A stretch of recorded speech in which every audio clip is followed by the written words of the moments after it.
This is the worst catastrophe life on Earth has ever endured. Who will survive the great dying on Animal Armageddon?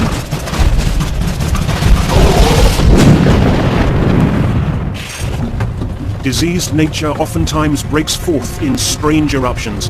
William Shakespeare, 1598. A quarter of a billion years ago, in a time known as the Permian, the world we know didn't exist. In fact, the world of dinosaurs didn't even exist. This is millions of years before they appeared on Earth. All land is fused together into one supercontinent called Pangaea. This place, the cradle of life for over 150 million years, is on the verge of collapse. It's important to understand that the end Permian extinction event was the nearest life came to complete annihilation. With a little bit more of a push, we would not be here, nothing would be here. But for now though, Pangaea is a tropical paradise filled with lush conifer forests, refreshing streams, and exotic creatures like something out of science fiction. Their shapes are as foreign as their names. Lystrosaurus, Gorgonopsian, Thrinaxodon, and Dicynodon. They are the mammal-like reptiles. Mammal-like reptiles are kind of the lost group of vertebrates, lost in the fact that they've never had their own popular movie. They're not mammals because they have differences in their bone structure. They may or may not have been warm-blooded, but we think they were. They may or may not have had live birth, although we think they may have done that too. Theirs is a bizarre and little-known dynasty, almost entirely severed from the animal kingdom we know today.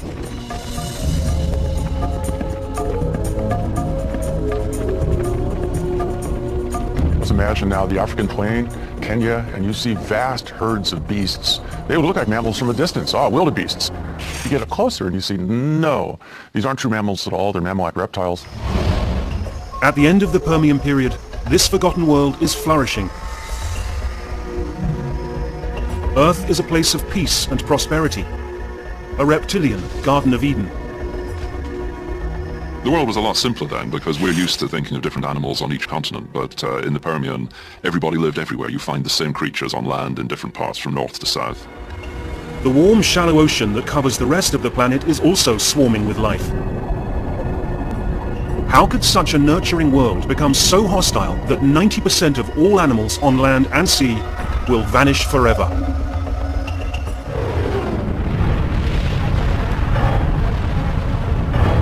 "60 miles beneath the Earth's crust, the answer is brewing. Superheated magma, welling up for thousands of years, has created a pressure cooker that's on the verge of exploding.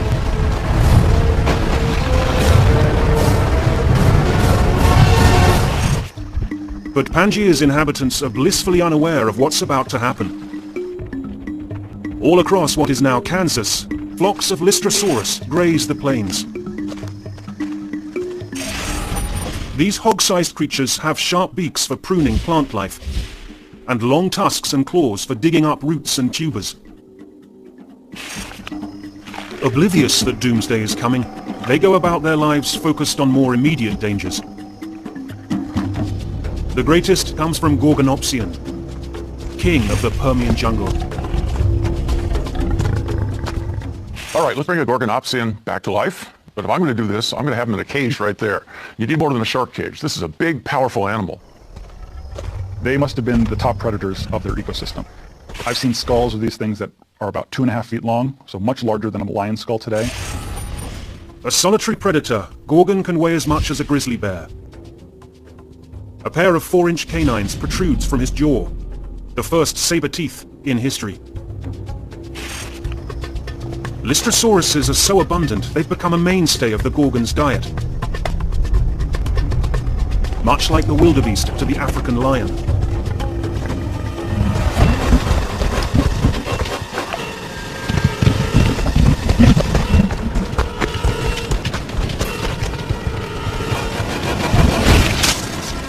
Gorgon is an expert hunter, but a poor butcher. Gorgonopsids have big, sort of slashing and biting teeth, but they don't really have don't appear to have a whole lot of jaw musculature. Of course, lions and wolves are mammals. We all have multiple muscles and flexible jaws that we can move back and forward, side to side. The Gorgonopsians were classic reptiles. The jaws just snap shut, open and shut. Like an alligator, Gorgon clamps down, but he can only shear off one piece of meat. With food so easy to find, this isn't a problem. There will be plenty more targets available the next time he's hungry.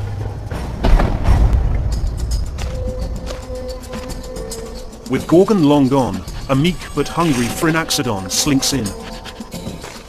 This cat-sized carnivore lives on scavenged meat and insects while dwelling in the shadows. But this scavenger's survival will be crucial to our own future. Phrynaxodon seems to give rise to all subsequent groups that become modern mammals. If Phrynaxodon doesn't get through this mass extinction, we don't have this conversation. Maybe something else is here, but not us. Who will be equipped to survive the coming apocalypse? In just 5 hours, the test will begin. Across the supercontinent in what is now Siberia,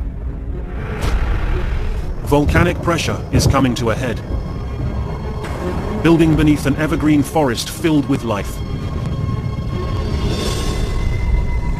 Today, the search for food has led Lystrosaurus and the closely related Dicynodons to a strange and ominous discovery. Whatever it is, it exhales foul, sulfurous breath, a witch's brew of toxic chemicals unlike anything these creatures have experienced before.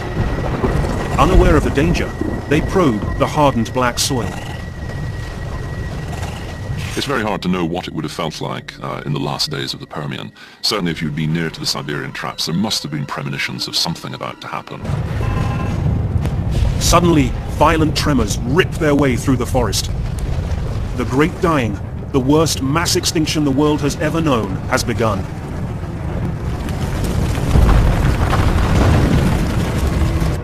Molten basalt rock, an ocean of liquid death, roars from 60 miles below the surface.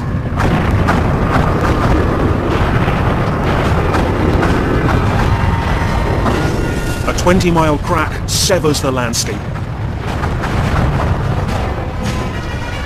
The Earth is literally splitting apart.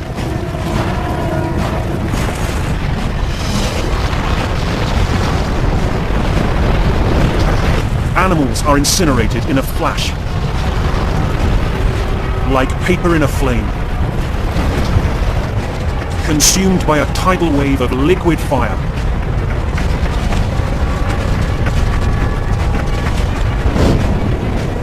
So fast and profuse is the lava flow, it could cover all of New York State in 48 hours.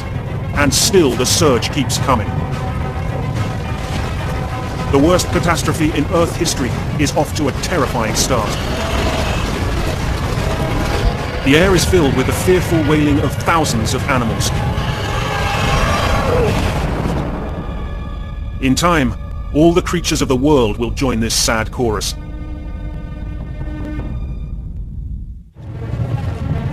The worst mass extinction in the history of life on Earth has begun. Hundreds of thousands have already been lost in Siberia, but it will be billions worldwide before this is over.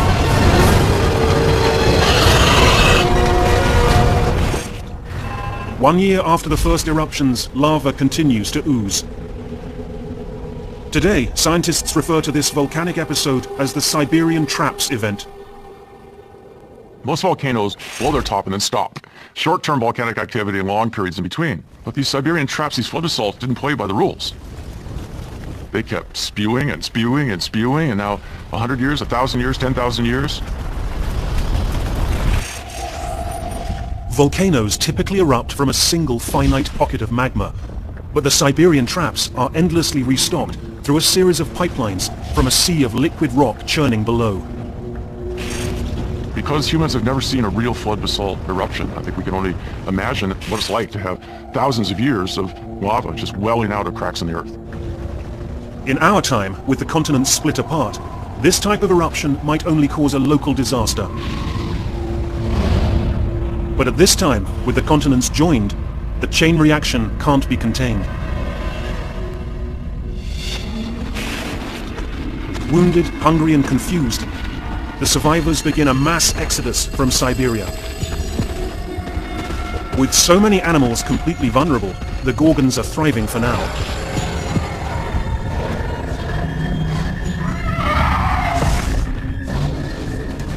As the great dying drags on, with months becoming years, it will become crystal clear that there is nowhere to run, that no creature will escape their fate. The volcano's wrath slowly overcomes the world, throwing Mother Earth off balance. Years pass. Volcanic gases build up in the atmosphere, driving the next wave of the disaster, lethal climate change. The cracks in the Earth release gigatons of carbon dioxide and sulfur dioxide into the air. Sulfur dioxide blocks out the sun, while carbon dioxide traps heat. The increase of both gases triggers decades of intense, seesawing weather patterns. The climate is disrupted by the initial volcanic eruptions, which cause global cooling because of the dust and the sulfur dioxide, and then probably warming as CO2 begins to build up in the atmosphere. So you have sort of a mix of things, and climates are probably switching back and forth. That makes it pretty hard for animals to figure out how to live. Even here, in what is now South Africa, 15,000 miles from the Siberian traps, a pall of doom is in the air. The sudden change in the climate creates a whole new challenge for those still living: breathing. The whole world would have started feeling this because global warming, carbon dioxide doesn't stay in one spot. All this CO2 is going up into the atmosphere in Siberia. The CO2 rapidly disperses all over the globe. So as CO2 increases in percentage over Siberia, so too does it globally. Not only do temperatures worldwide go up by a few critical degrees, oxygen levels start going down. The Lystrosaurus and Gorgons have no idea what's happening to them. But suddenly, it's getting harder and harder to breathe. Their primitive reptilian respiratory systems simply aren't equipped to handle the thinning air. The hunter and hunted now share the same struggle to survive.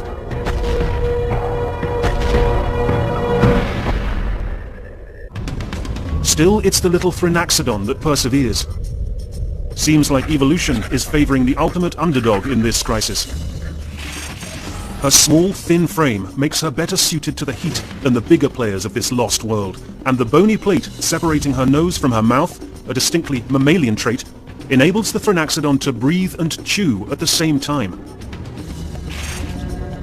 As the air turns foul, it's a critical adaptation, and it's something the larger, stronger mammal-like reptiles are missing. Another advantage this little species has is its social structure. Like many of today's small mammals, Thrinaxodon lives in a supportive group of family and neighbors. This animal was denning. It probably had young in that den. It might have even had a communal structure, sort of like a meerkat, with multiple individuals living in sort of a community structure. And that's really a hallmark of sort of mammal type of behavior. Especially in times of stress, communal living can ease the burden of staying fed or fending off predators. But Thrinaxodon is not the only creature to weather the storm so far. A new predator is thriving in the rapidly warming environment. Proterosuchus. The nasties of the late Permian and the early Triassic are a group called Archosaurs. The meanest, nastiest, and first of them is called Proterosuchus. Proterosuchus is not a dinosaur, but in time his kind will give rise to them. It would have looked very much like a crocodile, except crocodile with legs, not splayed out to the side, but underneath it. His head is up on a neck. It's got a skull that's sort of crocodilian, but a little more compressed to the side.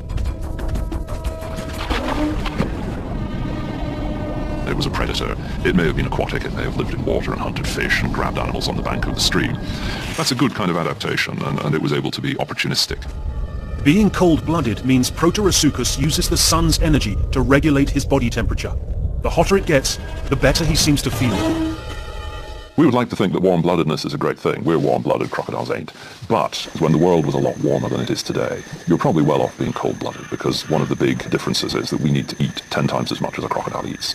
It costs us a lot to be warm-blooded, so Proterosuchus and the archosaurs that evolved from it had a great advantage. They didn't need to find so much food. It's been 25 years since the first eruptions of the Siberian traps. And still the molten basalt continues to flow, hardening into pitch-black mountains where nothing can grow. The animals that inhabited the region have been forced out. Like a herd of lost buffalo, the Dicynodons wander endlessly, always on the lookout for an elusive safe haven. The Gorgons of northern Asia have seen their population cut by half due to hunger and disease. The younger generation knows nothing of their ancestors' glory days, just this meager, desperate existence. And there is no relief. More punishment is about to strike from above. Acid rain. The next stage of the disaster is brewing in the atmosphere itself. Volcanic sulfur dioxide combines with water vapor to create sulfuric acid. Now even the rain has the power to kill. The downwind consequences would have been a lot like living near a really bad Eastern European coal generating plant. I mean, it just would have been an awful place to live. You see these pictures where acid rain has just killed whole forests, and you have pine trees standing which have turned brown and the leaves are falling. If that's continuing over a long span of time, as probably happened in Siberia, acid rain would kill all of the plant life.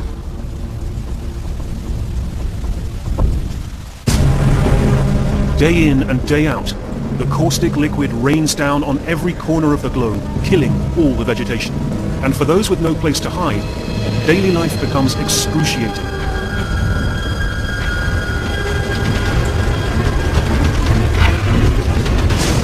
Only our ancestor, little Thrinaxodon, is small enough to find shelter from the storm. Will Thrinaxodon be the only survivor?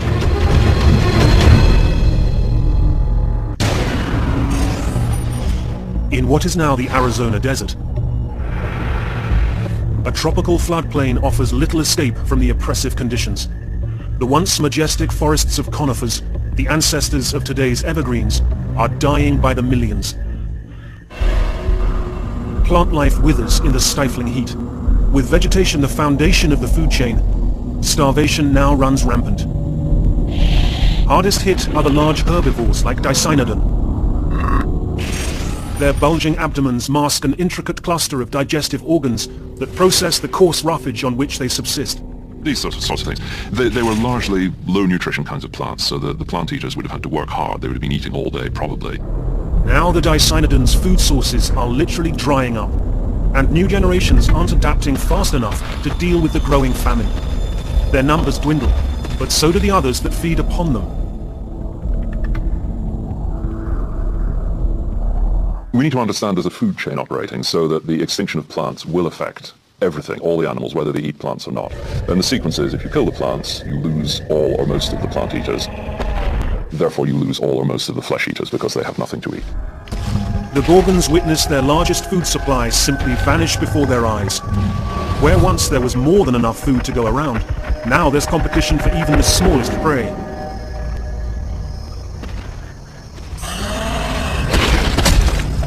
So you've got fewer herbivores. It takes a lot of herbivores, a big territory, to keep a top carnivore alive and happy. As you reduce the food of the herbivores, as there are fewer and fewer of them, they can support fewer and fewer of the Gorgons. Their primitive reptilian jaw structure was never a problem when food was so abundant. But now, their inability to properly tear a carcass apart is costing them dearly. The Gorgons are starving to death. It's 200 years since the extinction began.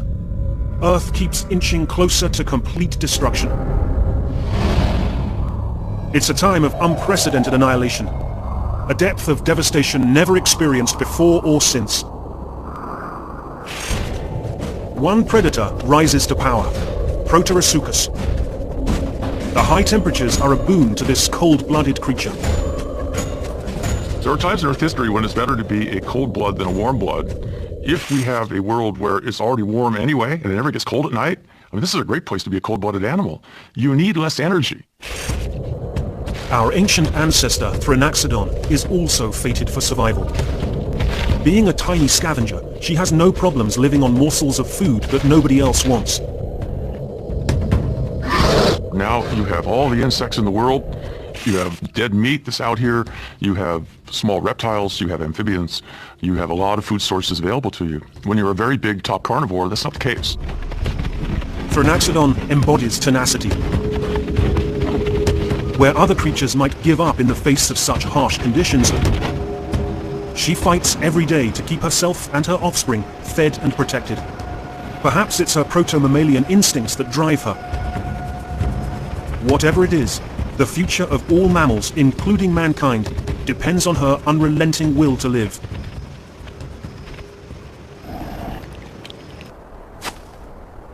Thrinaxodon wouldn't look much like any mammal alive today.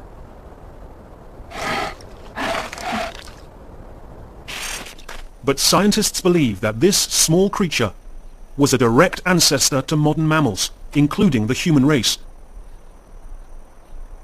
So how do we know that Thrinaxodon was related to mammals, including mankind? Evidence of its unique mammalian traits comes from the fossil record.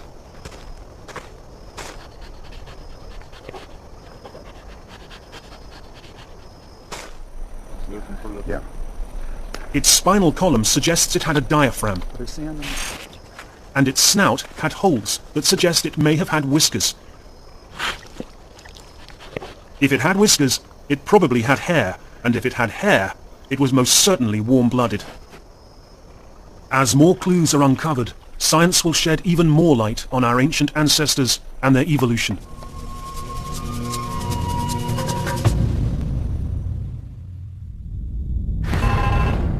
"10,000 years have passed since the Siberian traps first erupted.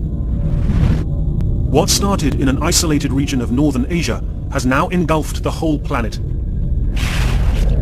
Life on Earth is on the precipice of complete extinction. Everywhere in Pangaea, the vegetation is dead and rotting. And when the summer monsoons strike, flash floods wash much of it out to sea, along with millions of tons of topsoil. The influx of so much waste is turning the seas into a cesspool, and global warming is causing even more damage. If you're warm everywhere on the planet, nothing drives air, nothing drives the oceans. At the end of the Permian then, we've heated the planet to the point that ocean currents stop. Once they stop, you start losing oxygen. Warm water holds less oxygen than cold water, and once oceans lose oxygen, you start killing things. As the sea loses oxygen, life is smothered. We've got good evidence of this stagnation of the oceans, that when you look at the rock record, you can see before the event there are abundant reefs with all kinds of life and creatures burrowing in the seabed and all the rest of it. After the crisis, the rocks go black. This is evidence that the oceans have become poor in oxygen, they've become stagnant. There's no group of animals or plants that's unaffected. Many of the groups which had dominated ecosystems in the oceans for hundreds of millions of years disappear. They're gone. The ocean floor is littered with the remains of the dead. Only bacteria remains. As the ocean changed from oxygen to oxygen-free, the microbial content changed from the friendly microbes, which are sort of life-neutral to us, to a totally different group. This different group produces hydrogen sulfide. Hydrogen sulfide is a very toxic gas. If we start increasing it into the atmosphere, you can kill off land life, and this really seems to be what happened. The hydrogen sulfide acts like a chemical weapon. Winds circulate the poison gas worldwide. Animals are killed in great swathes. But one creature proves resistant to these lethal clouds. Reptiles like Proterosuchus may have been immune to the effects of this toxic gas. A new experiment taking place by Mark Roth of the Fred Hutchinson Cancer Institute in Seattle has been showing that a reptile can survive a much higher level of hydrogen sulfide than a mammal can. It turns out that cold-bloodedness protects you against the H2S, the hydrogen sulfide. And so it is time to take on the king of the jungle. A weary Gorgon approaches the watering hole. Just a few generations ago, Gorgon would have had the size and weight advantage in this match. Not anymore. Now the noxious environment has left him vulnerable. His kind is rapidly vanishing throughout the globe. It's now the ambitious Proterosuchus whose star is on the rise. He smells victory and his next meal.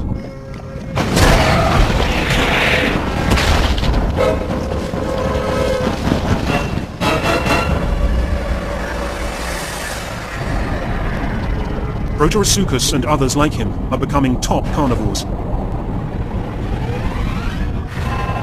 It is now 20,000 years into the Great Dying. Death on land drives death in the ocean. Death in the ocean drives death on land. As this vicious cycle intensifies, the planet lurches toward oblivion. Does anyone, even Proterosuchus, have a future? The valley was full of bones, and lo, they were very dry. Ezekiel chapter 37, verse 1. 150,000 years after the Great Dying began, the Siberian lava flow that launched the greatest mass extinction ever known on planet Earth is now a mile deep, enough to encase 4 Empire State Buildings stacked one on top of another.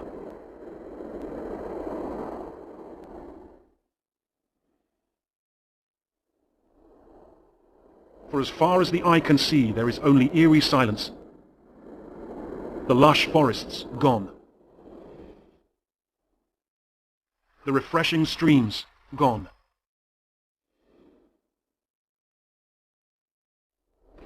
The herds that once populated this fertile landscape, all gone. From space, there's no green, there's no plants, there's just this huge landscape of rock. From this wound at Ground Zero in Siberia, death has spread around the world. Once giant herds of Lystrosaurus were ubiquitous. Now, only a lucky few persevere. Only staying on the move in an endless migration will keep them one step ahead of death. Millennia of hardship have seen the Lystrosaurus evolve into survivors. Now it's only the hardiest of the species that remain.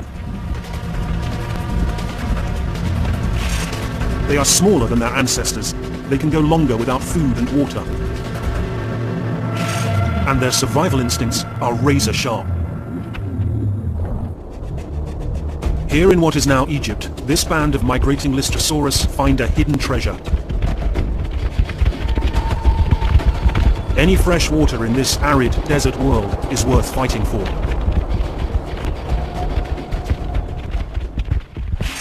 But this little stream won't just quench their thirst. It's about to change the destiny of their species and the history of life on Earth. Because another herd has been drawn to this very spring, a band of Lystrosaurus from South Africa.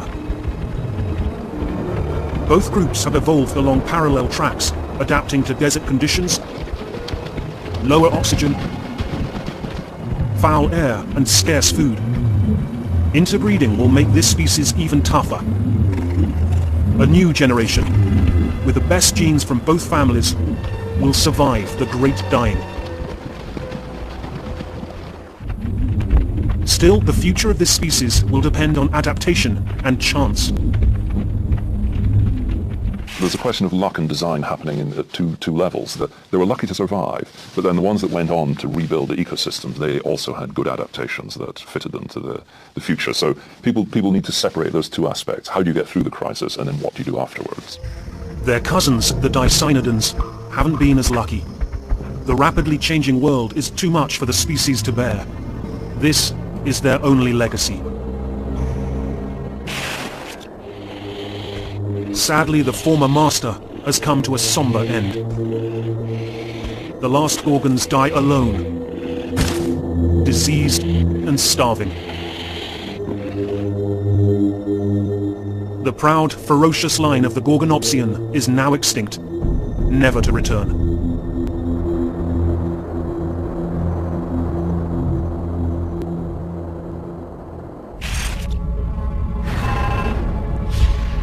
500,000 years after it began, the Great Dying draws to a close.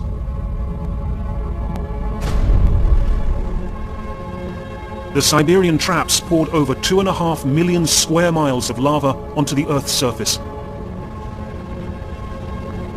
Enough black basalt to cover over 3/4 of the US several miles deep.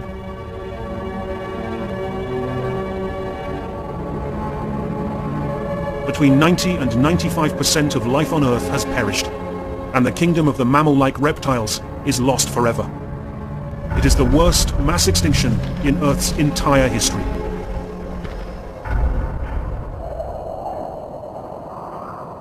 There's no ecosystem on Earth that's unaffected. There's no group of animals or plants that's unaffected. The end permanent extinction is about twice as severe as any other mass extinction that we have in the last 600 million years.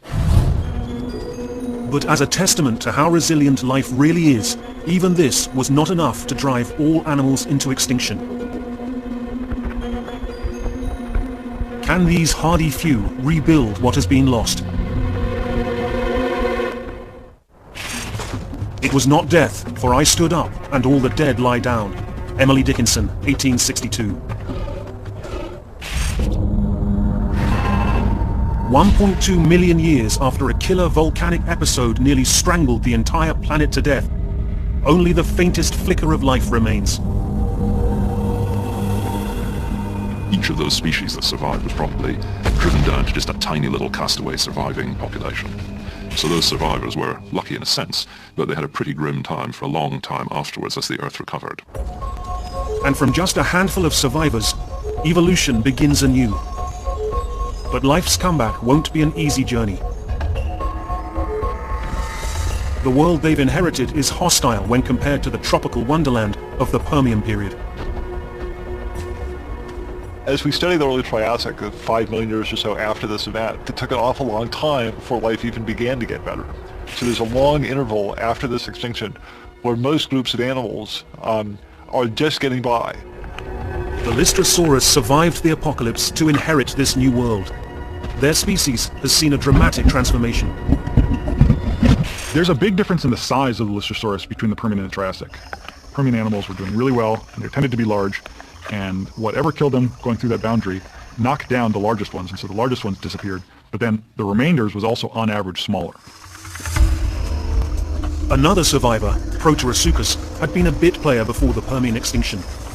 Never more than 2 to 3% of Earth's population. Now, with the big warm bloods like Gorgon missing, they take over the hunter-killer niche. Proterosuchus then led to, and there was the evolution of, a variety of archosaurs, which ultimately led to modern crocodiles on the one hand and modern birds on the other hand. In between, of course, we had the dinosaurs. Luckily for us, our ancestor, Little Thrinaxodon, has also made it through the extinction. Thrinaxodon is a key animal because now, looking back, that was nearest to our ancestor of all the survivors. Thrinaxodon had the right stuff at the right time to ensure not only its own survival, but the future of all mammals, including the human race.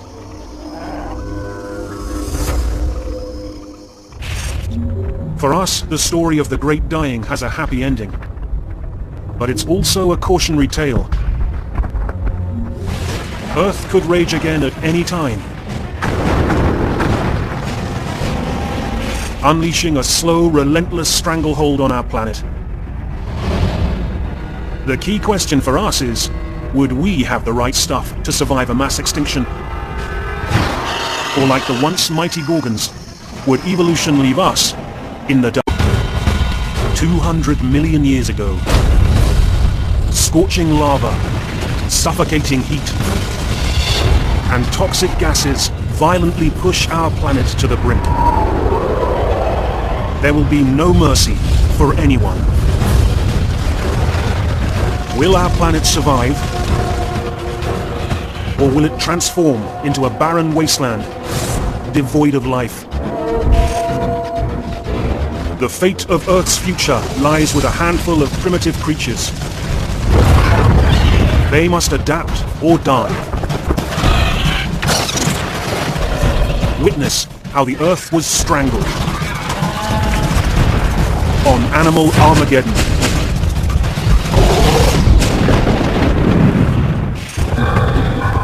Death is one of the things that nature wills. Marcus Aurelius Antoninus, 1st century AD.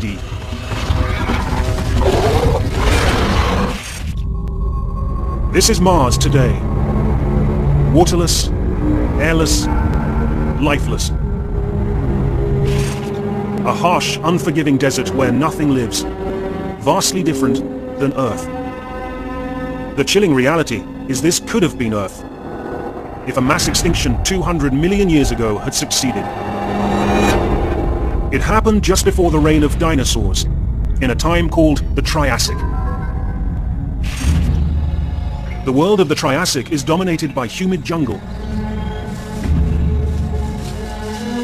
with lush forests and vast wooded plains stretching from pole to pole.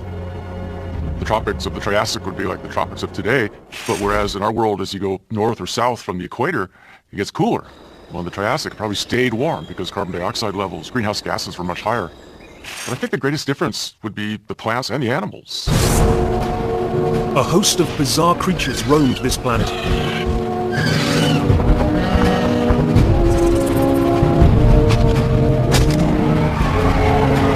Flying reptiles, giant armor-plated herbivores, and cunning predators lurking in the shadows. But most important to humans, our own tiny ancestors, the first true mammals. All of these animals inhabit a vast supercontinent called Pangaea, the place land dwellers have called home for tens of millions of years.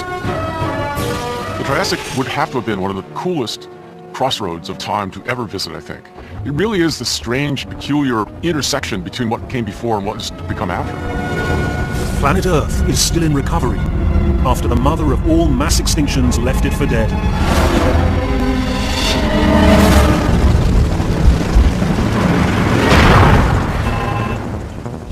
50 million years earlier, the Permian period ended tragically when the Earth split apart in Siberia, oozing toxic lava for 1 million years.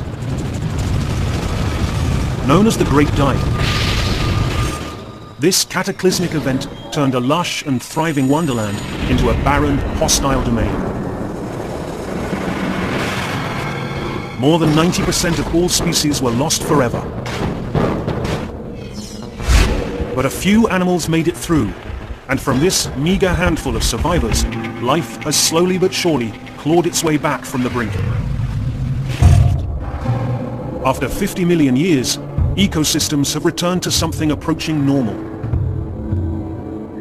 But beneath their feet, the forces that brought Pangaea together millions of years in the past are now splitting it apart. The Earth's crust floats on a layer of molten rock called the mantle. The flow of rock in the mantle moves the continents over time. As these forces tear Pangaea apart, an extraordinary amount of lava will be expelled from the bowels of the Earth. The gears of mass extinction are in motion. Disaster is about to strike. In what is now the Appalachian Mountains of eastern North America, a deep rumble shakes the landscape. A startled flock of Eudimorphodon takes flight. They sense that something is wrong. But there is nowhere to run from the enemy gathering below.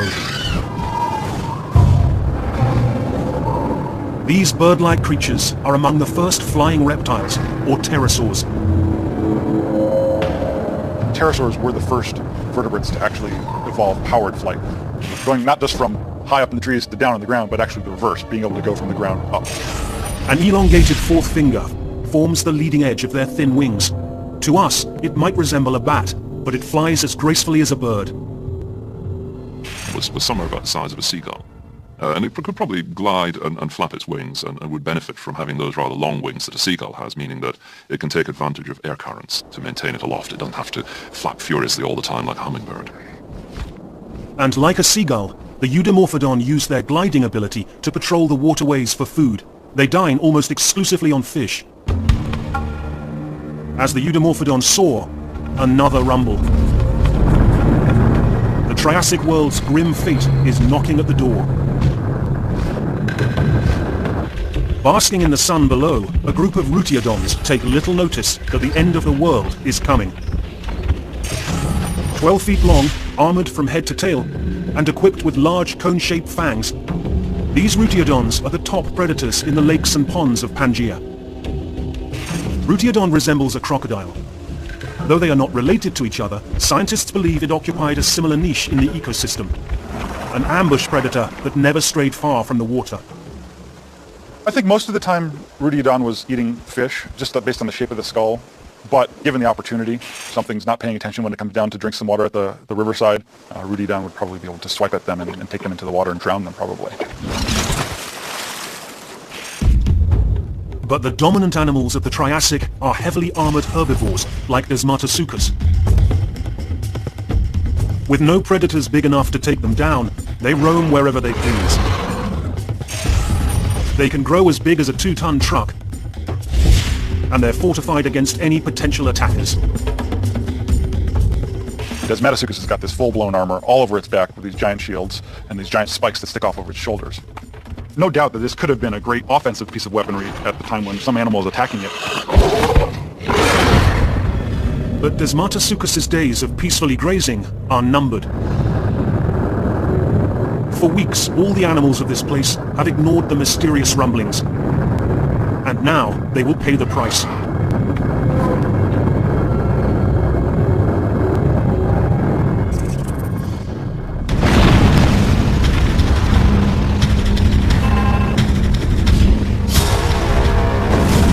Towering plumes of searing vapor stream into the sky. These geysers are like Old Faithful, but 100 times more powerful. Superheated steam and debris rocket over a mile into the air. And this is just the beginning. Rolling clouds of steam subsume the Eudimorphodon. The Desmatasuchus lead the way to higher ground.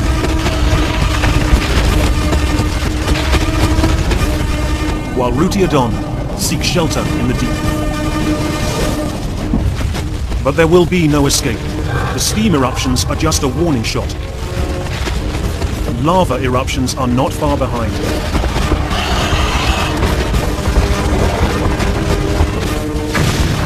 Pangaea is coming apart at the seams.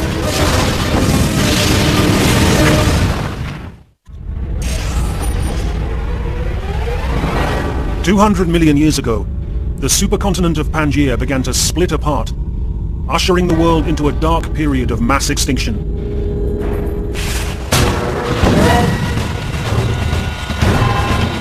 In what is now the eastern United States, huge eruptions of scalding hot steam have kicked off one of the largest volcanic events in Earth history, brought on by the breakup of this landmass.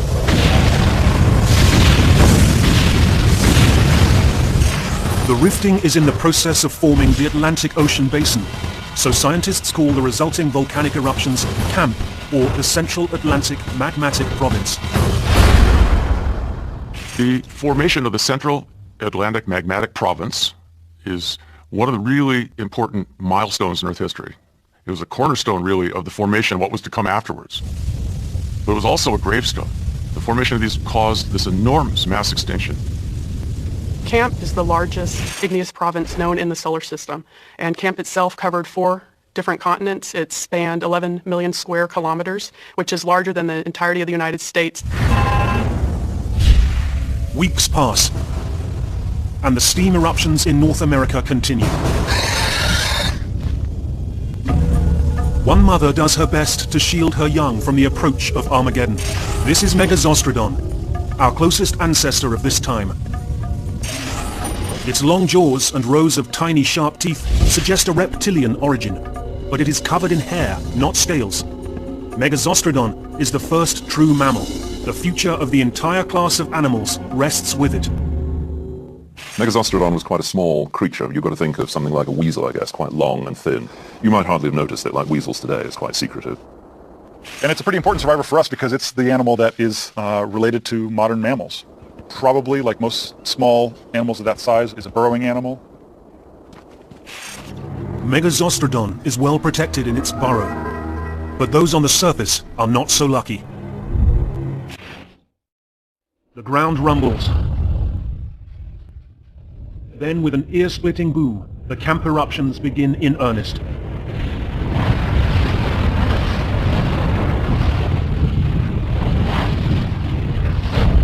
Lava bursts out of huge cracks in the earth. Fountains of magma explode into the air. It's far more destructive than a typical volcano that explodes from a single mountaintop.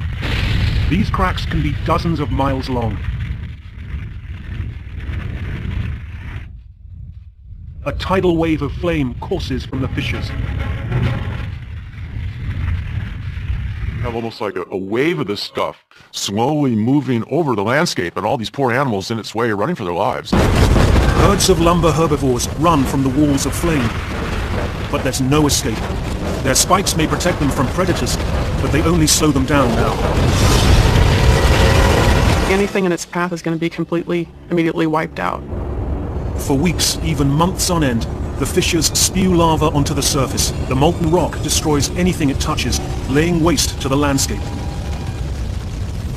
We have no human understanding or connection to an event such as camp. Nothing like that has happened since humans evolved. Animals evacuate Ground Zero. For those that used to live in what is now the east coast of the United States, there is no home left. As the exodus continues, one type of animal seems better equipped to adjust to the changes. The earliest dinosaurs, like Styracosaurus. Styracosaurus and others like him are just a few feet tall, but they're unique in this world, the only animals to walk upright on two legs. Being bipedal is a very rare thing to do. Mammals do it in terms of humans and in terms of kangaroos. But dinosaurs were the first ones to really take advantage of running on two legs. Styracosaurus is a nimble hunter in a world of lumbering quadrupeds. What a shock for all these animals. Gee, I've been on land for 100 million years. I've never seen anybody walk around with his hind legs before. It would have looked maybe ridiculous, but maybe not, once the thing started running at you at high speed. While far from the T-Rex of its day, its prowess grows as larger animals continue to struggle. We had these early dinosaurs not yet big enough to take down one of these big reptilian types, but certainly big enough to take down their young.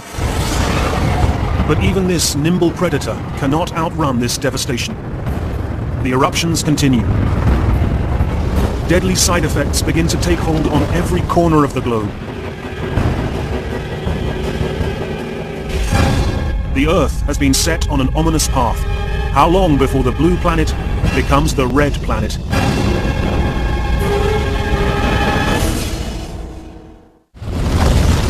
For decades, horrific volcanic eruptions have spewed vast amounts of lava onto Earth's surface. The massive eruptions have a toxic effect on Earth's atmosphere. The volcanic eruptions don't just produce lava, that's the most immediate consequence. They also produce a great deal of gas, which is dissolved at high pressure within the magma. As that comes towards the surface, the pressure reduces and this explodes out of the lava into the atmosphere.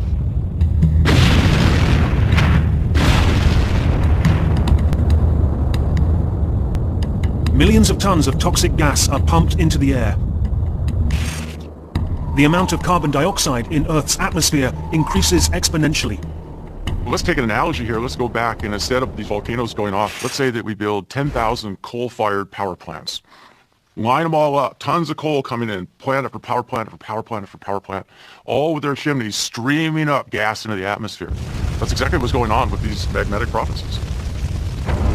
Temperatures skyrocket. It's unbearably hot.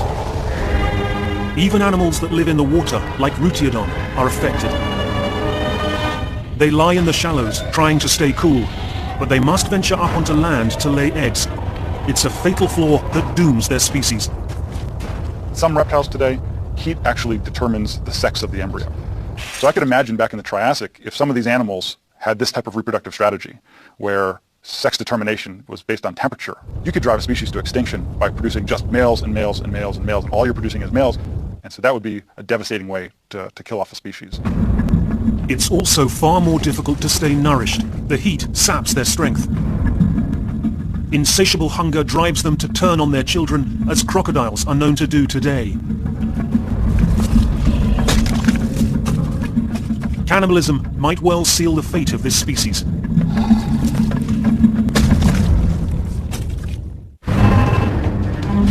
The slow death march of extinction goes on.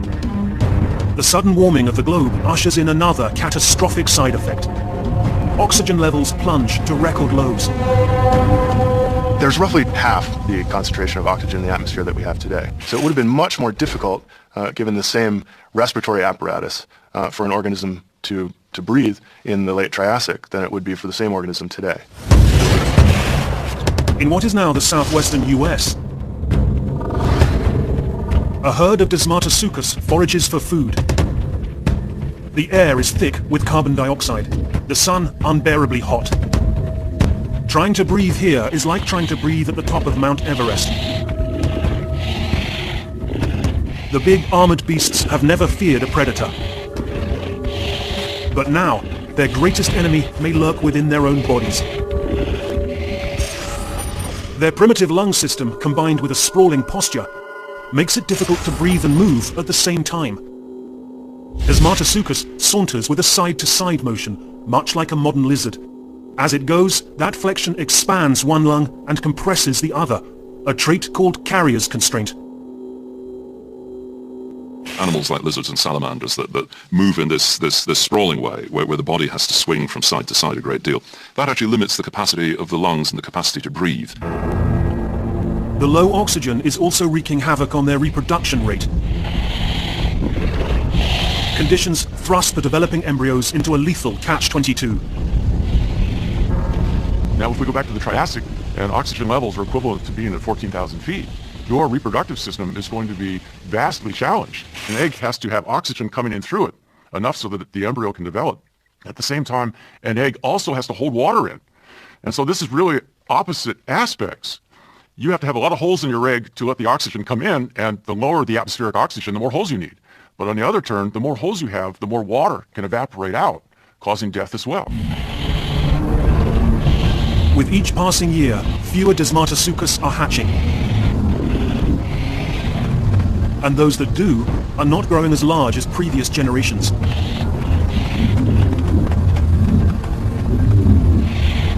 Their population will slowly ebb away in the coming years. Styracosaurus is quick to take advantage of the weakened Desmatasuchus.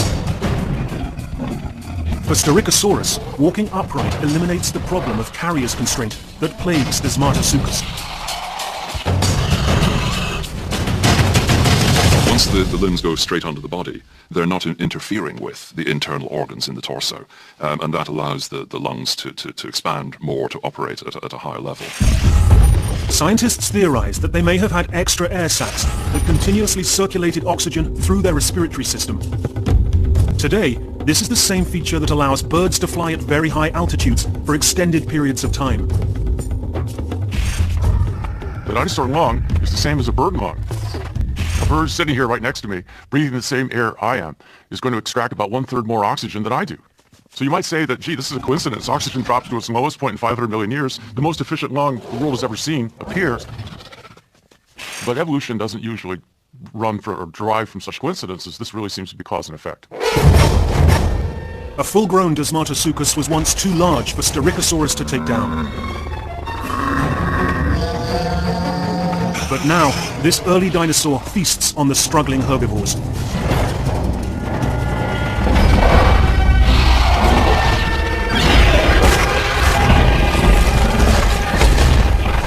It would have been really unfair, really. You've got this creature which can run rings around you, whereas if you're the prey, you're trying to run away from this thing and you're gasping for breath.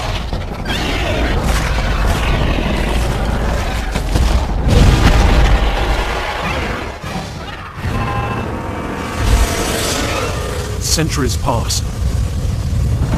In North America, where the rifting first started, it seems that new fissures are erupting every day. The face of the supercontinent is melting like hot wax. The volcanic stranglehold tightens with no end in sight. The Earth is morphing into a new world. But will it be a world filled with life or death? Heard the heavens fill with shouting, and there reigned a ghastly tune.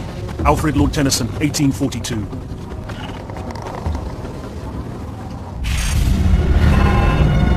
"50,000 years into a terrible mass extinction, our planet is transforming into an alien world. Barren landscapes, skyrocketing carbon dioxide levels, thinning air. The daytime sky is tinted red. It's a scene expected on Mars, not on planet Earth. Global warming has turned lush jungles into tinder-dry forests. Wildfires are commonplace. In the Triassic world, these fires will burn until there's nothing left to destroy. From space, it would have been fantastic. You would have seen this enormous black area, and perhaps even the forest fires, because as this stuff pours out, that tropical vegetation of the Triassic is going to catch fire. And so it's like a huge spreading cancer on the surface of the Earth. The fires add more pollutants to the air, only intensifying the disaster.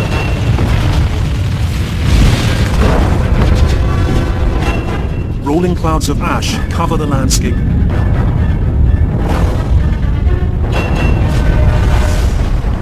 Burying thousands of hapless victims.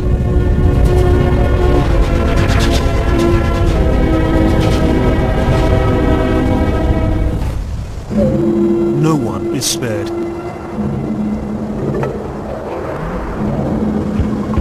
Rutiodon seek shelter from the storm, but their homes offer no protection. The water in Pangaea's lakes and streams turns to a cement-like paste. For the Rutiodons, the results are dreadful. The ash mixes with water vapor in the atmosphere, resulting in acid rain. It scalds the landscape, laying waste to whatever plant life remains.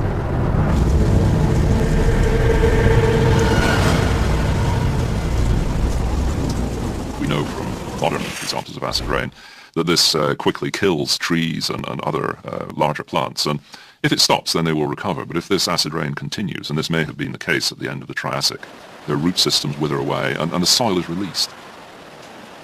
And then of course a shower of rain will have a devastating erosional effect.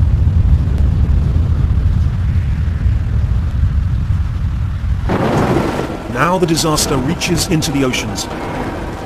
All that carbon dioxide, a lot of it gets pulled into the ocean and dissolved. But as it does so, it causes the oceans to get more and more acidic.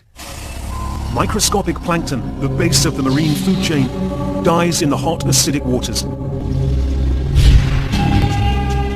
As a result, fish populations around the world are decimated.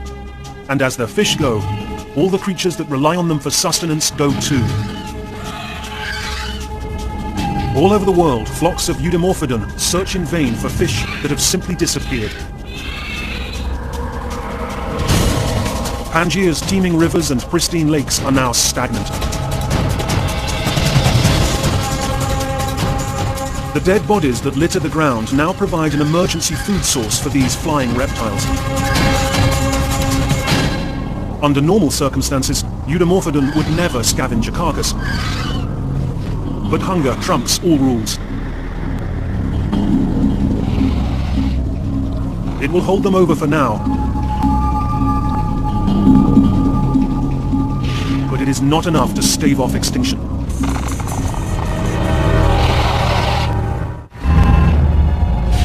"70,000 years after the disaster began, starvation is now the norm for the animal kingdom. The world is barely recognizable. Taken day by day, the strangulation was slow. But the long-term effects are overwhelming. We're starting to see now not just organisms dying out and disappearing, but new types of organisms replacing them. And in this particular case, it's not animals, it's bacteria. This bacteria turns our once crystal blue oceans into dingy purple cesspools. The sky grows jaundiced.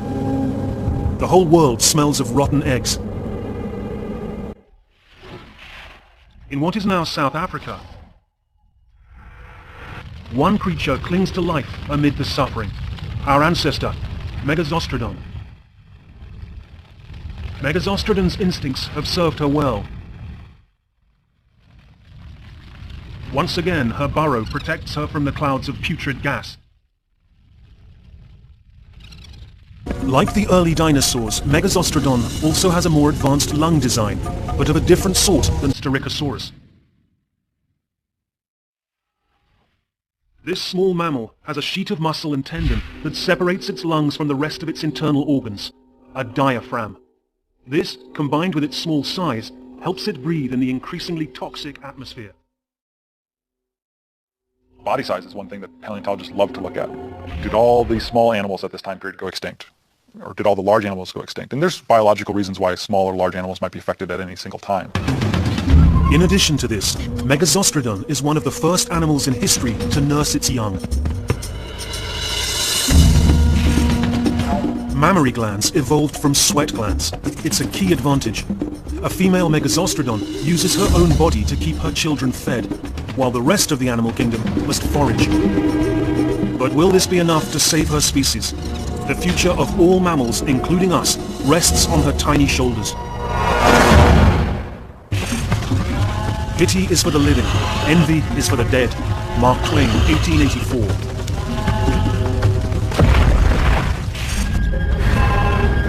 250,000 years into a volcanic catastrophe, the Earth is unrecognizable.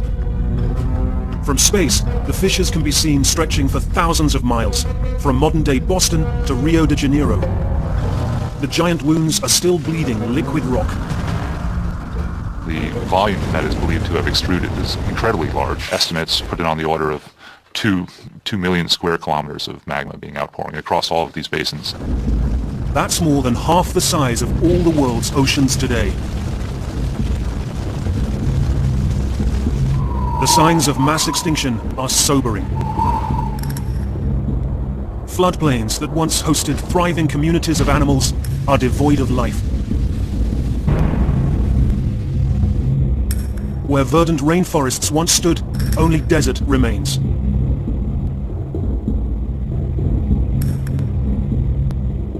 It's as if this very vegetated, wonderful world somehow gets perturbed to the point that we now have this desertification taking place over enormous areas of some continents.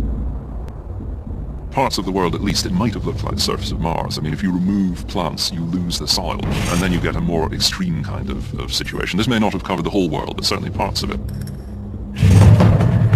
In those few regions where life still exists, dinosaurs like Styracosaurus are rising to prominence. In addition to its advanced lungs, Styracosaurus staves off extinction by brooding its nest. Mothers lay their eggs partially exposed. Then they use their bodies for warmth or shade as necessary. This body contact allows a mother to fine-tune the temperature of her eggs, fostering a close, if not maternal, relationship with her young. And in the process, her species is rewarded with stronger, hardier offspring. So while everything else is dying, it's as if we start getting more and more dinosaurs and bigger dinosaurs. Equipped with these remarkable innovations, Styracosaurus is positioned to survive this catastrophe. Over 500,000 years after they began, the Camp basalt eruptions finally draw to a close. Pangaea is no more.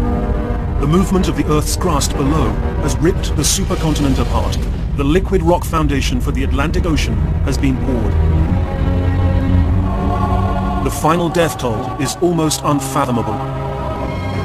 3/4 of the world's species are gone forever. The hardest hit on land are large armored herbivores like Desmatosuchus. The Rutiodonts are also extinct, another victim of a primitive lung design.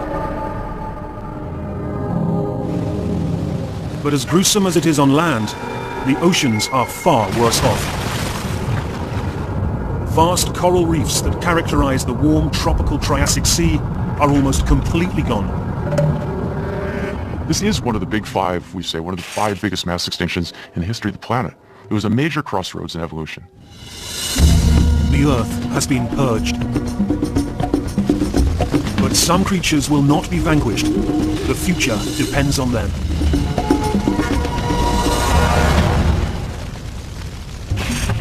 Times go by turns, and chances change by course. Robert Southwell, 1595. The Triassic mass extinction is finally over. After 600,000 years, the planet is nearly lifeless. The air is still barely breathable. It will take millions of years to rebound. At the same time, carbon dioxide levels are at their highest point in history, 10 times the level that exists today. Well, at the end of the Triassic, there was way more CO2 than we have on our planet today. And heaven help us if we ever get to Triassic levels, because we can see what that high CO2 did in the past. But incredibly, this isn't the end. Rifting that caused the mass extinction results in the opening of the Atlantic Ocean.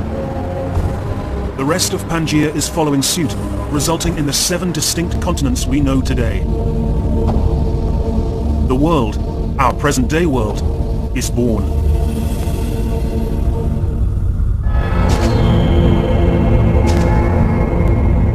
Some scientists theorize that this is part of a larger cycle of breakup and reattachment. One day, the continents may be joined again, as they were in Pangaea. Why continents come together and why they pull apart is still a great mystery. We do know that the continents undergo something that has been called a Wilson supercycle, that every 200 million years or so, all the continents come together. It's kind of like bumper cars, all arriving in the very middle of the place, smash together, sit together for some time, and then tear apart. And this coming together and tearing apart process takes about 200 million years. So that 200 million years from now, we expect they will all have come back together and collided once more. In this brave new world, the first glimmers of hope begin to rise from the ashes. The early dinosaurs have managed to survive. Styracosaurus and its small cousins have proven their supremacy under the most severe conditions imaginable. Now, the Earth is theirs. With the world void of competition, they multiply and spread out, creating new habitats and new species. The dinosaurs really start to come into their own and start to evolve the many different forms that we see throughout the Jurassic and the Cretaceous. The bigger, stronger, fiercer dinosaurs that evolved from this hardy stock will rule the animal kingdom for the next 150 million years. There's no looking back. It's now the age of dinosaurs completely. Triassic is this big crossroads. It was anybody's game, and yet now we have this big change in the world. We have lots of heating, lowered oxygen, and it's a perfect dinosaur world. Beneath the feet of these giant lizards are the ancestors of modern mammals, the direct descendants of Megazostrodon. If Megazostrodon hadn't made it through, we wouldn't be here today. Resilient and well protected in its underground lair. In this vibrant world, the most remarkable species yet flourishes: man. The first Homo sapiens, or knowing man, appeared in Africa some 200,000 years ago. Despite obvious differences in culture and social structure, they look very similar to humans today. Well, let's go back to 74,000 years ago. We bump into our deep, deep ancestors here. We don't share language, of course, but we certainly share features. From a facial point of view, from a body point of view, there's going to be no telling the difference between us. Their primitive tool-making skills and native intelligence have allowed them to succeed where other forms have failed. From their meager beginnings in Africa over 130,000 years ago, our Stone Age counterparts have spread around the globe. Though they couldn't possibly know it, in 7 days, mankind will become an endangered species.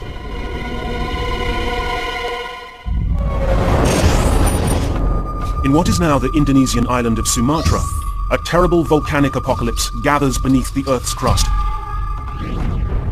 74,000 years ago, Sumatra is a place of pristine beaches and lush jungle landscapes. But beneath this serene island, a killer lurks.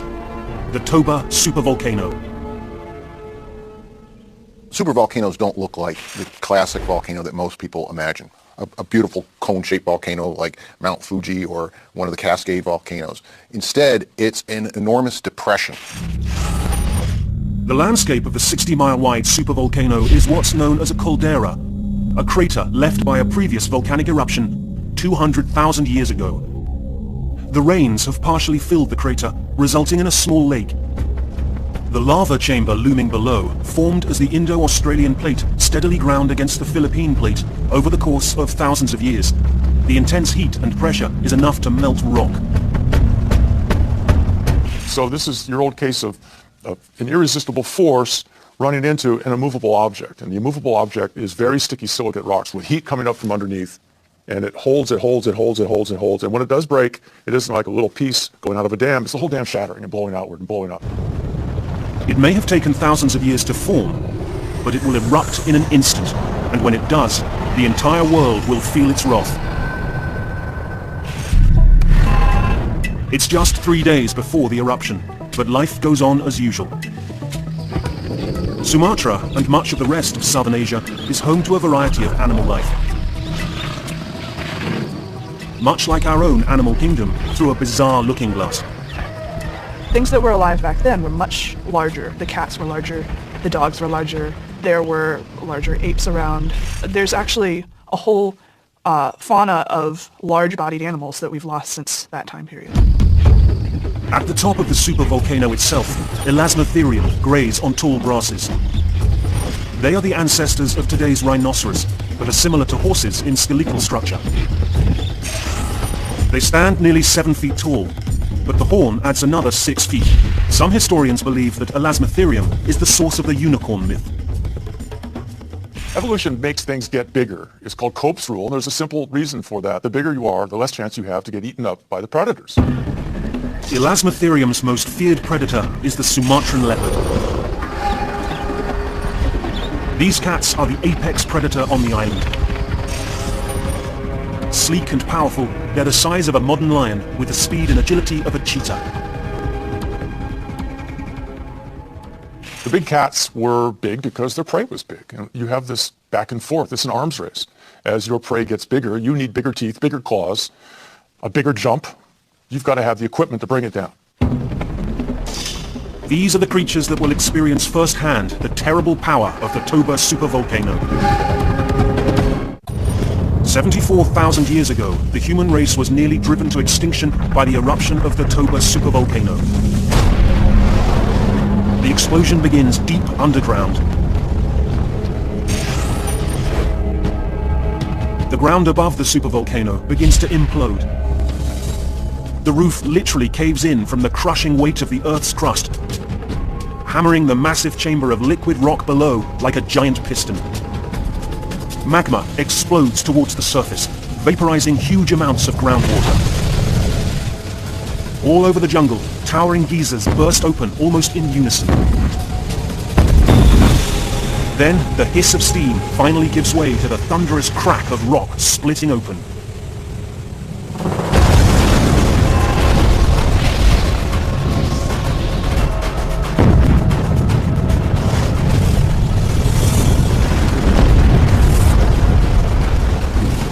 The eruption is 3,000 times greater than Mount St. Helens.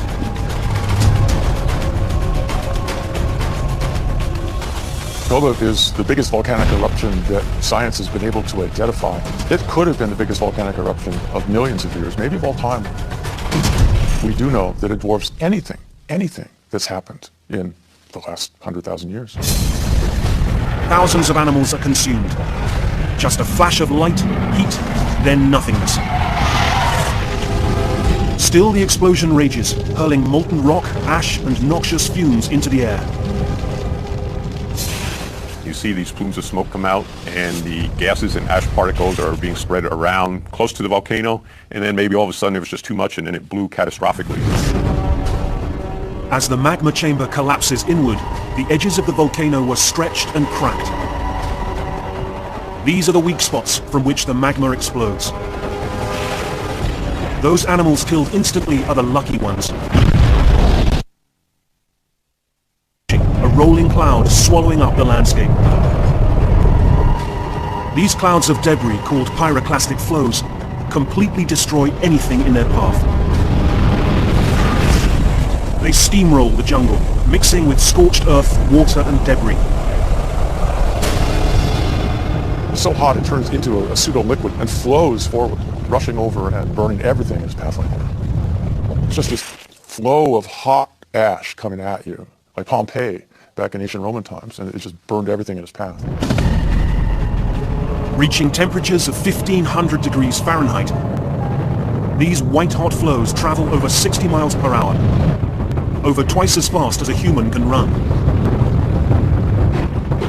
It's faster than elasmotherium and even the Sumatran leopards. Being overrun by a pyroclastic flow would be a really chaotic, devastating experience of which life would be over almost instantaneously. It'd be turbulent and it would be excessively hot. Any humans caught in a pyroclastic flow suffer a cruel and torturous death. When we look at the remains of humans that have been overrun by pyroclastic flows, we find that body fluids boil, skull sutures burst because of brains volatilizing. This would be a really sudden, catastrophic event to the body, and death would be quick, agonizing, but quick. The pyroclastic flows engulf much of the island, traveling over 100 miles from the epicenter in all directions. It will be hours before they settle over the ocean and cool.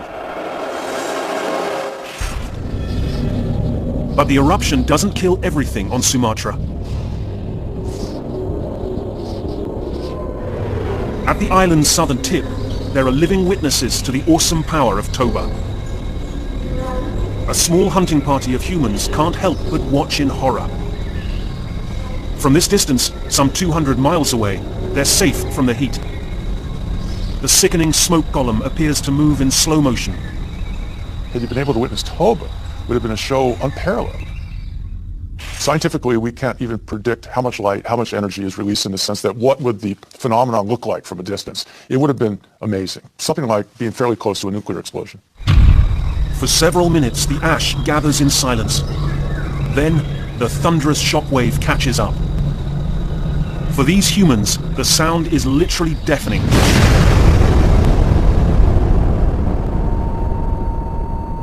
Assuming that they would have survived, they would have probably blown out their eardrums. The hunters writhe in agony. Toba has announced its lethal dominion over the island of Sumatra. The thunderous explosions continue for 2 hours before they relent. But lava continues gushing from Toba's fathomless belly.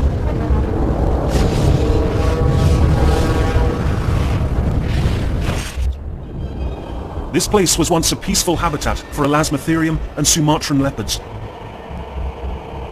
Now Toba is a gaping pit, hidden from sight by an enormous ash column. 200 cubic miles of ash pulses into the stratosphere, reaching a height of over 5 miles. Again, we think of Mount St. Helens as a yardstick. A great deal of dust went up, enough to coat much of Washington State to the east with inches of ash. But the equivalent, if we had had that particular volcano taking place in Washington State, it would have been tens of feet of ash over the entire state. The ash alone could fill the entire Grand Canyon to the top.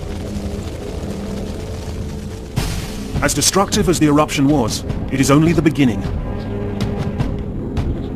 Toba's ash cloud is the volcano's secret weapon. Slowly, this debris will spread out across the world. Soon, every creature on the planet will suffer the lethal power of Toba.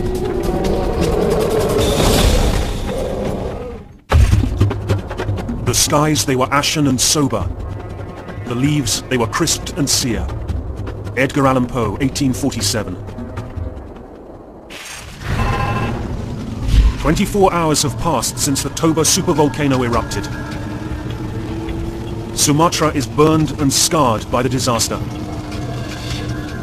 The few humans alive on the island take shelter in caves. dazed, struck deaf by the volcano's explosion and what has happened to their world. And yet a new wave of destruction is already in motion. Vast amounts of ash pour into the atmosphere. Animals that were around in India and Southeast Asia would have had a very hard time breathing because of all the ash and all the big particulates in the air. Toba's ash column towers over the island, 120 miles in diameter and 30 miles high. Ash from Mount St. Helens reached just 12 miles into the atmosphere. From space, the Toba eruption would have appeared as a growing ellipse of dark ash spreading mostly towards the northwest, but also to the east as well. It can be seen from Java, 400 miles away. From Burma, 800 miles away. From Malaysia, more than 1,000 miles away. Scientists believe Toba erupted in the summertime, at the height of the monsoon season. Storm systems brewing over the Indian Ocean now gather huge amounts of ash and carry them to the northeast, deeper into Asia. If you throw dust up into the air in the latitudes of Sumatra, it is going to be transported. So it goes up, this big plume after the eruption goes up fairly high to the stratosphere. But the volume of dust is what is just almost incomprehensible. 2 days after the eruption, a steady rain of ash coats a once lush landscape in what is now Vietnam. This is home to one of the largest apes to ever walk the face of the earth, Gigantopithecus. Nearly 10 feet tall and weighing an astonishing 1,200 pounds, this great ape would tower over the largest living gorilla and weigh nearly 3 times as much. Gigantopithecus is known from fossilized jaws and teeth, which strongly resemble that of orangutans in our time. Based on living orangutans as a model, we can imagine that Gigantopithecus was a fairly solitary creature, not living in very, very complicated social groups, which is kind of in contrast to the chimpanzee and gorilla model of great apes. Just days ago, all was well. Gigantopithecus roamed the grassy lowland plains of Vietnam, searching for food. This isn't something that's going to go out and strangle animals and eat them. It's a very gentle giant in all probability. Not very smart. You don't have to be very smart to sit in the same place and just pluck, like gorillas, fruit off of the tree. But Gigantopithecus's delicate world has been destroyed. His diet of bamboo and fruits is gone. He's starving. But much worse, his only predator in this place is starving too, the puma. I think there's no question, but that Gigantopithecus, at least at times, was preyed upon by very large cats. Well, like all other great apes, the males had very large canines that definitely would have been useful weapons to ward off and perhaps dissuade predation by other animals. The young must be defended at all costs. The strongest male stays behind, attempting to scare off the predators. But the pumas, driven by desperation, decide to fight.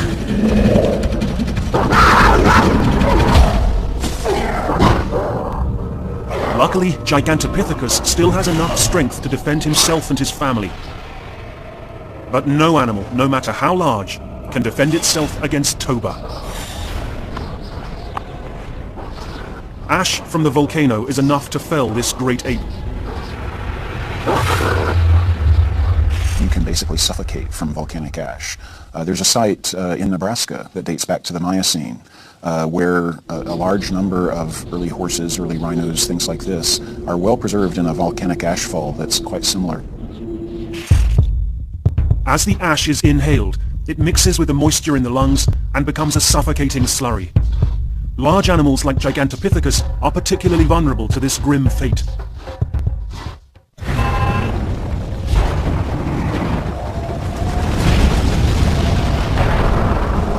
It has been 4 days since Toba exploded. Amazingly, lava continues pouring from cracks in the earth. A tremendous amount of debris has been hurled into the air. Ash is spread throughout the world. Even today, a thin layer can be found locked in sediments of this time period. Scientists have drilled ice cores in the Arctic that contain Toba ash, a testament to the destructive power of this single volcano. you can actually be looking at stratigraphic layers and find an ash layer that can be very thick at times. I mean, in places it's up to 1.5 meters thick. The southern hemisphere is cloaked in permanent nightfall. The sun is blocked from the sky. Even worse, the ever-present ash is strangling plant life. All the plants sitting there in these tropical rainforests have a gray coating. Photosynthesis gets turned off. They die. Ever resourceful, humankind finds ways to stay well-fed. One advantage is critical, an ability to digest meat as well as plant material. When one is in short supply, the scattered communities of Homo sapiens can subsist on the other. Homo sapiens going through this particular bottleneck would have had a couple of choices. We have to change diet or move. In the plains of Africa, where Homo sapiens was living and existing, climate change probably required, let's get out of town. Let's move out of here because we're starving. But in this catastrophe, there is nowhere to run. Toba is laying siege to the whole world. Its grip tightens with each passing day. It may yet put the animals of Earth on the path to complete extinction.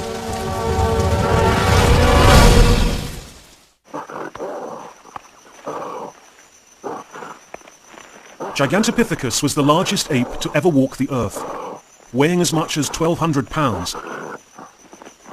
But scientists think that this huge creature survived on plants and fruit alone.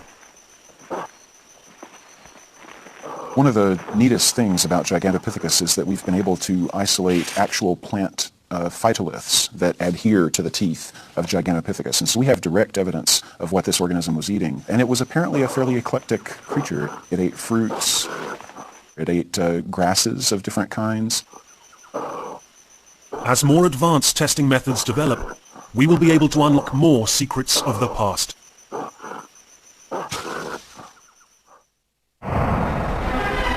Can one volcanic eruption change the course of life on Earth? 74,000 years ago, the Toba supervolcano did just that. Incredibly, the eruption has raged unabated for 7 days. From the decimated island of Sumatra, Toba's deadly reach now extends thousands of miles to the northwest. A single volcanic eruption, if it is large enough, can have a tremendous effect on life around the world. That material can get to the stratosphere, which is above our weather. And without our weather, without precipitation, it can stay there for years. Almost 2,000 miles away, in India, the steady accumulation of ash has taken a toll on the stegodon population. Though stegodons resemble elephants, they are much bigger. They stand 13 feet at the shoulder and are up to 26 feet in length, 1.5 times the size of the largest African elephants today. Their size is matched only by their appetite. In better times, they wandered far and wide in an endless search of food. Now everything they normally eat is tainted with Toba ash. You're ingesting huge quantities of this nasty stuff. It's going to affect your intestinal flora. It's going to really make you sick. Probably kill an awful lot of these creatures just from directly ingesting this stuff because they can't get vegetable material without it. Even a few days without food is enough to fell these giant beasts. And as they struggle, opportunistic carnivores are more than willing to take advantage. Chief among them is Panthera leospelea, the cave lion. Cave lions got their name because most of their remains are found in caves. One reason for this could be the pack rats that were alive at the time. Pack rats will go out and pick up anything shiny, including bones, and they will drag things as large as they can possibly carry back into their caves. So we actually end up with huge faunal accumulations based on pack rats going out, finding bones, bringing them back. So whether or not these lions actually lived in caves is subject for debate. What is known for sure is that they were the top predator from Europe to Egypt and everywhere in between. They might look a lot like today's African lion, but they're easily a head taller and 2 feet longer.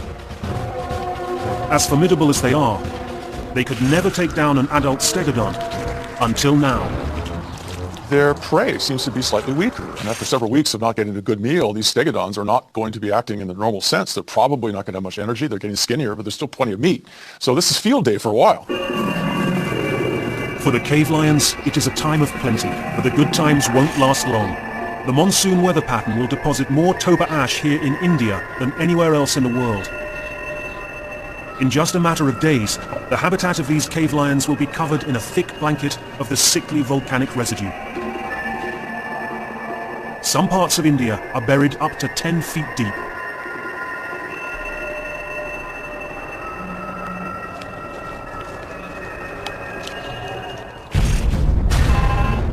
It's 2 weeks into the disaster. Seasonal rainstorms now add to the misery of Southeast Asia. The water cycle is turning acidic from the presence of so many toxic chemicals in the air.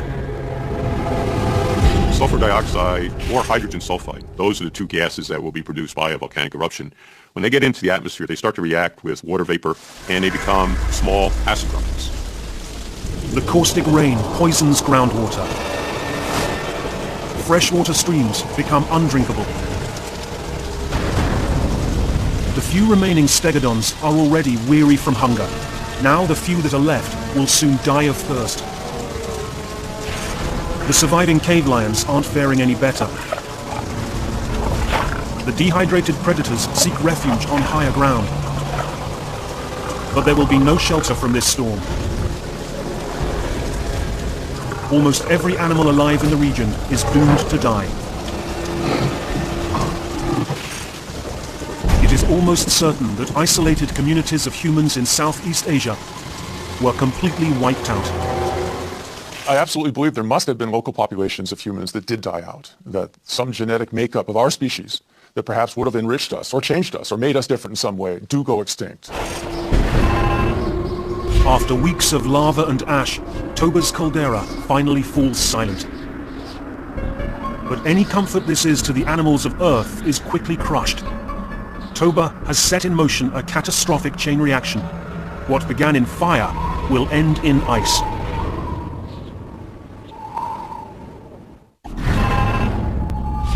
Toba supervolcano has fallen silent. But the pollutants released in the eruption usher in a nightmarish new phase of the disaster. Global climate change. For the past 1.8 million years, the planet has seesawed between ice ages and times of relative warmth, called interglacial periods. When Toba erupted, Earth was interglacial. Some scientists theorize the supervolcano triggered the next ice age. That's one of the big things about these volcanic eruptions is they produce feedbacks. That is, they start cooling, and then if it's enough, then other parts of our climate system react to it, respond, and maybe enhance the cooling. The key to the volcano's climate-changing force is the sulfur content in the gas it releases. One of the most significant gases that can influence climate is sulfur dioxide. Sulfurous gases, if they can get into the stratosphere, can reside there for long periods of time. And when I say long periods of time, I mean several years. When sulfur dioxide reaches the stratosphere, it transforms into sulfate particles that radiate the sun's energy back into space. Cut off from life-giving sunlight, the Earth below begins a massive cool-down, a boomerang effect with epic consequences. When Mount Tambora erupted in 1815, it spawned the year without summer. Crop failures and famines ensued. Scientists theorize that Toba, an eruption 50 times larger than Tambora, may have had a similar effect all over the world. The eruption caused a global winter for several years, which would have resulted in much fewer plants, fewer wildlife for people to hunt, and it would have essentially caused starvation. 5 years pass.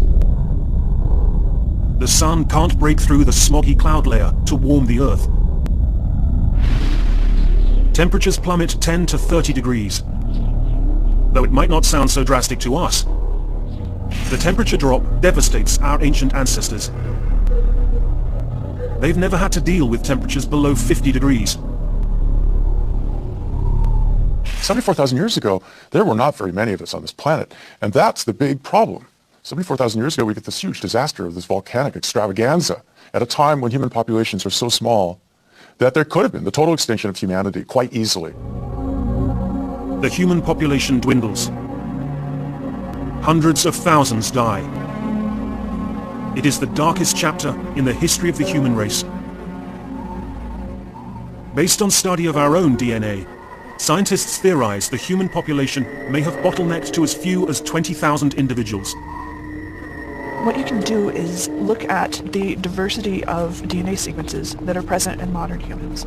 Calculate how much variation there has been back through time.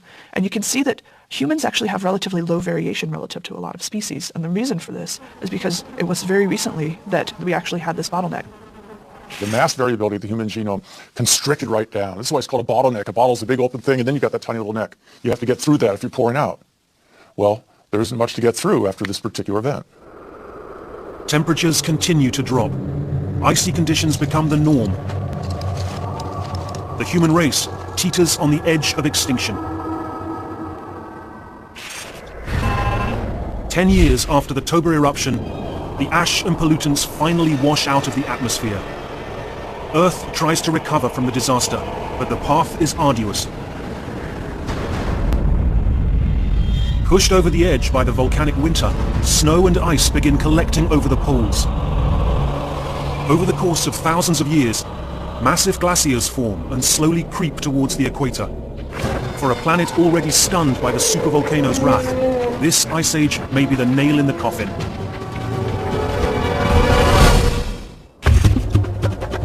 Seeing that death, a necessary end, will come when it will come.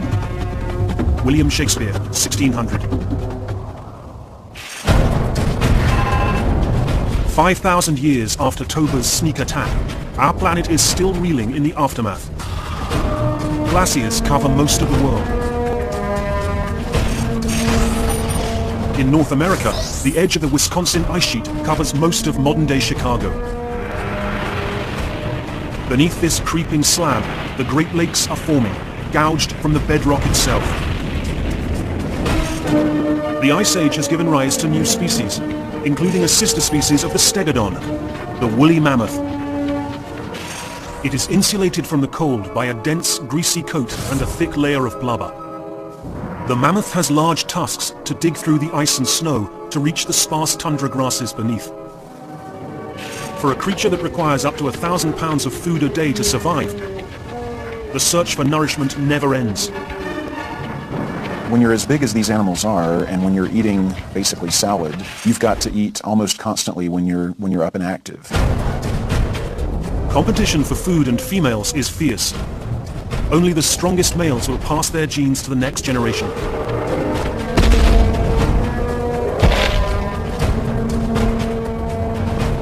Even modern African elephants have some pretty serious battles among bull elephants, so we have to assume that mammoths were at least as aggressive as modern bull African elephants. The mammoths are bred to be survivors, steeled against the bitter cold, starvation, and their own internal competition. The greatest threat to their existence will come from mankind.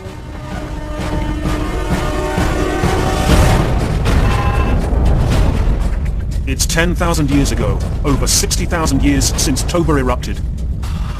The supervolcano nearly drove our species to extinction, but intelligence and innovation have brought them back from the brink. As the Ice Age ends and the world thaws, man becomes the world's top predator. And for thousands of years, mammoths have been their chief food source. Some scientists theorize that human hunting drove the mammoths to extinction. You only have to take out about 2% of the babies of an elephant population per year, more than nature otherwise would, to cause an extinction in about 500 years. It would have only taken some humans taking out a few more mastodons, mammoths than would have otherwise been taken to cause their extinction. In the epic fight for survival, it is man's innovative nature and ever-advancing technology that gives them the edge. One new weapon, the atlatl, is a simple stick with a cup carved at one end. By inserting a spear into the cup, the thrower can then use leverage to improve his range. The atlatl now gives human hunters the ability to attack from further away. They could throw their previous spears about 200 feet. This modification more than doubled that range. The tougher life became for ancient humans, the more they pioneered new ways to survive. Their intelligence and tools ensure the survival of our species. One of the most fascinating of all questions is whether this particular event actually improved us. Improved in the sense that making us more as we are now. Evolution seems to be about life. It's really about death. Death makes evolution work. And evolution is looking back. It is the series of genes you got from the survivability of the group before you, adapted to that time before you. Alas, in the wake of Toba, many other species of large mammals, Gigantopithecus, Panthera leo, Elasmotherium, disappear forever. But on the grand scale of mass extinction, Toba is just a blip. The tropical rains turn the volcano's massive caldera into a lake that still exists today, leaving scarcely any sign of the terrible catastrophe that changed the world. But it's not over. Underneath the crust, magma still rages. Supervolcanic events like Toba can happen at any time, leaving our species at risk. In fact, scientists believe we may be less prepared than even our ancient ancestors to deal with the crisis. 75,000 years ago, these early hominids had to be jack of all trades in order to survive in that kind of a habitat. Today, we've all become specialized. We're not jack of all trades, or at least most of us aren't, and therefore, in many ways, culturally, we're less well equipped than early humans even to face a severe environmental catastrophe like this. Mankind is but a small player in the drama of Earth's mass extinctions. No matter where the next supervolcano strikes, its devastation is sure to be felt around the world. Are we resourceful enough to survive as our ancestors did? There is no doubt we will be tested again.